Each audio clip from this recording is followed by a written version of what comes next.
Tolo mato tama lo mato wali o Yesu Keriso o leo lo o fio ile me lilo le tu na fia le langi ma le lalulangi e o fo fongia ia lava lo soa fai fa va lo mato tama o mato o atu yo luma de nei tu la ma la fa nau de nei fo I tu la o mato fa avano ina tama e mato te fa longolongo i lo upu ya ma mato nau tama e fa iloa wa tupu fa longolo le fa tu ai le tau longolongo le ia wa fionga le tuolo mato tama wala au atu i lo wanganga pa ia o oyo le faia o ngasili o oyo le faila o ngasili o e fo lo ia le upu le ola lo wanganga pa ia o oyo le moli mau wana o lo wanganga e mawhai ai no mato moli mau i le lalolangi uma.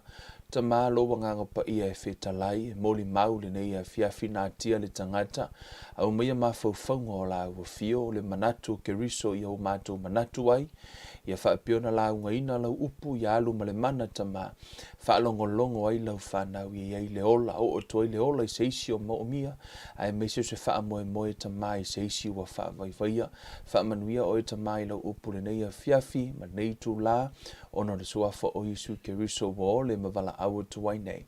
Amene ma amene ma amene. Hallelujah. Whaatalo whaatu suafa mana malo Yesu Keriso i le pa ia mana malo si tātou tano. Malo lavara so i fua e o nā le tua. Ea, maso o se tafa le lalulangi. Whaapiona mōre nei avanoa e te mafuta mai ai. O pofia lava se mea o e mafuta mai ai. Whaatalo whaatu ia te oe. Ele suafa manu malo Yesu Keriso. Ia, lea fo ua au lia maile nei tu la tātou te tano pea ia ma whaamanatu pea le upo le atua o le upo le tuspa ia fo mai e tupu le whaatua i le tau longolongo. Ma o se vainga pito i sili leo na tā ua i le tātou Savalinga. o le upu le atua, ono le mea ai lea whaaleanganga, fu mai whetalai ngā Iesu e le na o mea ai e ola i se tangata, a o upu uma e tu lei mai le whafonga o Iova. Si tātou whaalongolongo le nei a fiafi, po le nei fo i tu la, inisi o ana fionga, e whapeo o na whawhanga ina hai, e le tātou Savalinga whaaleanganga. E tā ua lau Savavali whaaleanganga, ia malau nau e whawhanga lau tangata, pe lava fo o le tino, a le ai lau tangata i le tino, a e le inu fo i le tino lea.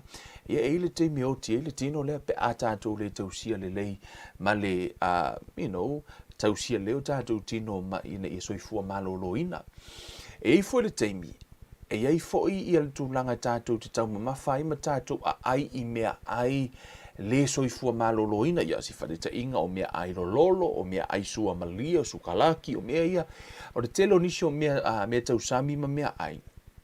Ia e tele na mawai nisi le ngungu, ia mawai le suka, toto mawalunga, ia o alava nisi o ngase e maua mai i nisi o tau mawhalo tātou ai ai o lona winga. E lea o ngala ia tau mawhana i lo tātou wola. E whapena fo ila le itu i le anganga. I le itu i le anganga. E awana i mawhau nisi ata uala wha le anganga e na o mea wha le atua. O tātou i loa o mea wha tau la itu o mea wha le anganga. O tātou i loa o le ti apolo o ia fo i o le anganga. O le tele lao nisi o mea wha le anganga o lo iai nei. Ia e leo ni mea wha le atua. A o mea wha te moni. E o fo i e mo meo tū maanga wha le anganu. Ia i mo meo tala tuu, e iai nganga o lai ai, mo meo tala tuu o tala o le vavau, o mea uma i e mafua mai te moni, ma tala fo i e, pe o tātou tala o teimi o tūlua o tātou tangata, teimi o le vavau, le e inisi o tātou tala, e le ni tala wha le atua na tala, o tala wha te moni. Ai ese fwoi la, mai le upu o le atua.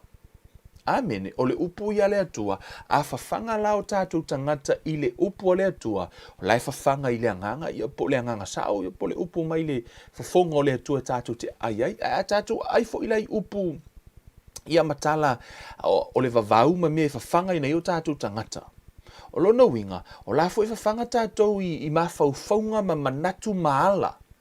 E vai ni le tātou soifuanga, o le tātou tūmanga, e mafua mai e tātou, tala tuu o mea na whai, te le lana e whaalongo o whaongaina fo i le tātou vaenga le nai e tālai ei a whailaunga fo i a tātou tangata langa nuu.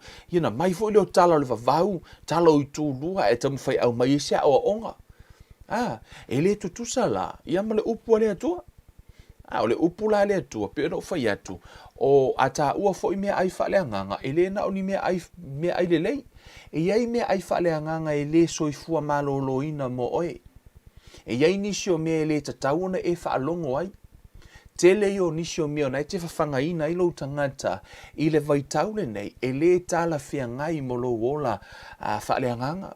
So o se mea lava a tonu e nisi o vaenga i lungo o social media, o tūlanga o ata, o nisi o mea le tala whiangai. Molo tātou wola soifua malolo ina whaaleanganga. Mea le na e o i pese, whaalongolongo ai nisi, e te iloa le tangata i le mea lai whawhangai, i le teime tau talai. E nisi o tangata e tala noa mea la tau o mea i le tino. Tala noa mea la tau o tamaitai, poa lii. Tala noa mea la tau o tūlanga na e te iloa fo i tūlanga e whisili nei o a pese whaalongolongo ai, te iloa fo i pese lai whaalongolongo ai. Whaalongolongo na o pese tau tamaitai. Actually, ia ka whaalongolongo fo ringi vai kau. Pei ale ai fo i ka maikai mangia lii. E le whakuangi pese. E peo le telo nisi o whātunga e focus la vai tūlanga na. O na whaapea mai leo nisi. Fai mai o le tā leni